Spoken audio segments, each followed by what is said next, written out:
So I built a Rubik's Cube solving robot in the mechatronics program that you put the Rubik's Cube in when it's solved, and you can program a pattern into it, like the checkerboard or like a flower pattern, or it could just solve it. So we used an online software that identifies the colors and gives you a solution, and then I put that into Arduino code and then put the cube into the robot, and it would solve it. It would take a minute, but still solves it. So what did you learn through the process while you were building the Rubik's Cube? I learned how to use functions in Arduino so that each move, so I can use a script. So each move performs a sequence of turns that would do that move, and then it would go back to its original position. This is your first year kind of competing for the VEX Robotics Championship. What was it like? It was awesome. Our first competition, we didn't do very well, but it was more of a learning experience. We got to look at other robots and see how they performed, and we got to see what went well for other teams and what didn't go well for other teams. And then we redesigned our robot for that, and then we qualified for provincials.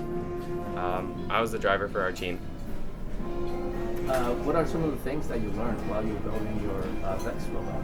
We learned that having a strong driving base is really important so that it can carry all the main components and pushing other robots as well. Because if you have 4 motors instead of 2 motors as the drive base, you'll have a lot more power and speed. So David, this is your first year being part of the VEX Robotics team. What was that experience like for you? It was amazing. Building the robot was so much fun. A lot of collaboration with our teammates, other teams. Teamwork with other teams in the competition was amazing. Going to these competitions they were very fun. They felt more like sports tournaments, sports events than more of a science fair-ish thing. So the competition level was high, the compete level was high, the robots were very well made, and we ended up winning the last one, so it was fun from start to end. What are some of the things that you did while building the robot? While building our robot, I was mainly in charge of claw design. So what I did was I was trying to find a lever system which worked out to not break the piston, get enough power, be very small. I ended up finding a very well balanced of all three, putting the piston as close as I can to the lever, because we ended up having a lot more PSI than we expected. So it ended up being very compact, and I think won us the competition. What are some of the things that you learned while you built the robot? Teamwork was a big one. We wanted it to be a lot more simple than how we had it at first. We overcomplicated our first robot. We tried to make it do way more tasks than it should have done in the first place. When we rebuilt it in the second competition, we added a button on the claw, which just automated, took less human error out of it. We took out most of our components that just did way too complicated things with not too much merit to them, and we ended up making it way smaller. We passed inspection first try, and I guess simplicity is key. What are some of the things that you really enjoyed by actually going to the competition itself? Making some friends. We bonded really well with other teams. We felt like after winning the second competition, we actually had a presence in the tournament. We were actually people that were in competition level with everyone else that's been doing this for years. Everyone there is obviously very smart. They're building robots. They're very kind. They're great to be a part of as a community. So this is your first year doing the X competition. Would you do that again? I would definitely do this again. Probably just because of the variance of year to year, how it's going to be a completely new competition next year. It's going to be a whole turnaround. We're going to do it all. It was so much fun this year. Okay, so Ethan, you're the programmer on the robotics team. Tell me a little bit about what makes it different to program the robot versus some of the other programming that you do. So usually the kind of programming I do is on a computer at home, where it's all software kind of stuff, but in this case, you actually have hardware to work with, like an actual robot. So it's a lot simpler because the things you're doing is just moving the robot around. but it's also more complicated in a different aspect, which is that robot is moving in real life, which makes it a lot less reliable, and you have to calibrate it a lot more often, and you have to make sure that the robot sort of has some idea where it is. It doesn't have to have a complete idea where it is, but one of the things that I really struggled with was making it do the same thing every time. What are some of the sensors that you worked that you were able to work with? Two of the sensors I worked with was a button on the back, which was really handy because it means that I could back into a wall and the robot would know exactly where it is, which is at the wall. So that was helpful because during the course, while the robot was in automation, I could sort of just back it into the wall, and then it would be able to tell sort of where it is, which really helped a lot. Another thing that helped was a button on the claw. It would get triggered whenever the claw touches a mobile goal, and that was nice because it meant that I could just sort of grab the bull whenever the claw was in range and not have to sort of guess where the bull would be. What are some of the things that you learned while programming the robot? While programming the robot, I learned how to work with just a different library, I guess, because it's not the most conventional coding, I guess, ever.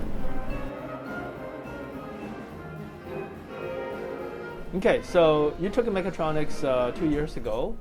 What are some of the projects that you worked on in that class? So the main project I worked on is what we call the coffee bot. So it's basically an assembly line coffee machine where it would take from the cup, pour coffee in it, and then add cream, sugar, and stir it. So although that sounds extraordinarily simple for a human to do, to have an assembly line to do that very efficiently is very difficult. And we had to implement a lot of sensors. So we used infrared sensors to sense when the cup goes by. And I was, for one point of that project, the head coder for it. And I learned a lot about how to program Arduinos and how to use sensors and all that kind of jazz that's commonly used by programmers. Because I came in that not knowing anything, and I came out of that course knowing a lot about programming, which I did use when I programmed the 15-second autonomous for this robot. What are some of the systems that's unique for the coffee bot? So the coffee bot, and basically every person had their own system to work on, and it was split up into different parts. So there was the coffee dispensing, there was the cream dispensing, the sugar dispensing, and the stir, and as well as the cup dispensing, which was very hard to make reliable and not put out multiple cups. My job was the cream dispensing and the programming. And it was very unique in that I work at McDonald's and we don't have anything like it. I've never seen any sort of assembly line for this just because it takes a lot of research and development to make it work reliably. And it's your first year competing for the VEX championship. What was that experience like for you? It was great. So the first time we went there, our robot was terrible. It was made mostly out of steel because we didn't have the resources to have an aluminum robot.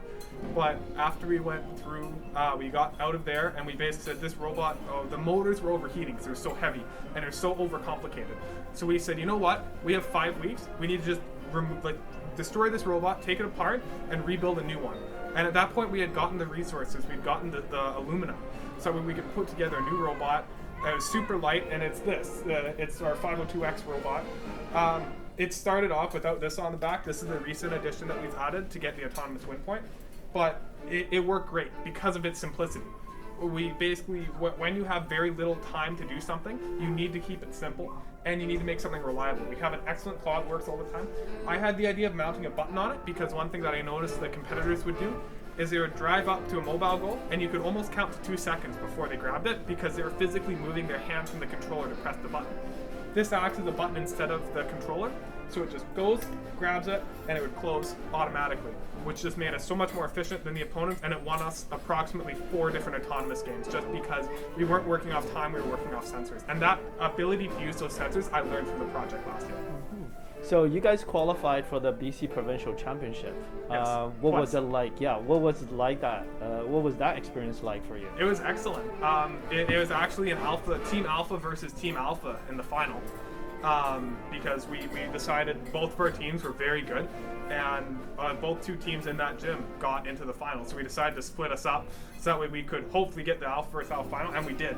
And it was a great feeling, even though we lost against the other Alpha team. It was still Alpha versus Alpha. So we brought that trophy home, And then we also got the Judges Award. I think the big reason why we won this award, the Judges Award, was because of this touch sensor.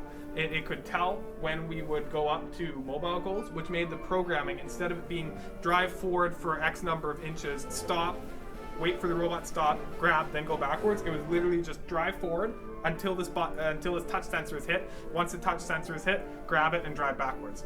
And just because of that very efficient and simplistic programming, I think that that's what the judges liked, is that they saw that we were a rookie team. We came in at the last competition, we're terrible, and we learned a lot from that competition, made this robot that's way, way better than last time, and we just came out and won because we just made it more simple and just simplicity. So through both your robotics project with your Coffee Bot and your Vex Robotics competition, what are some of the things that you think is very valuable to you in the real world?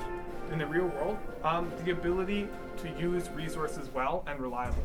So in most other courses, you aren't given the opportunity to have all of this stuff that you can use, right? And so when you get these resources, you can learn how to use them well, and you can learn how to use them efficiently. So like here, for instance, we made it very simple and very light, right?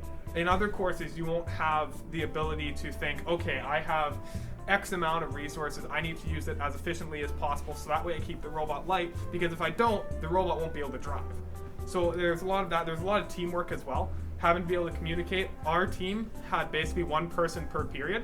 So we had a very good communication, say, okay guys, this is our goal for today, this is what we want. So our period 1 person, period 2 person, period 3 person could all work separately, not talking to each other in school, because of course they're not in the same room as each other, but still be working towards that common goal and getting stuff done. Mm-hmm. Well, what is your process of problem solving when you have a challenge, and then how you figure out from prototyping to actually building something? So I follow the engineering design process, which is basically once you discover a problem, just think of first brainstorm solutions.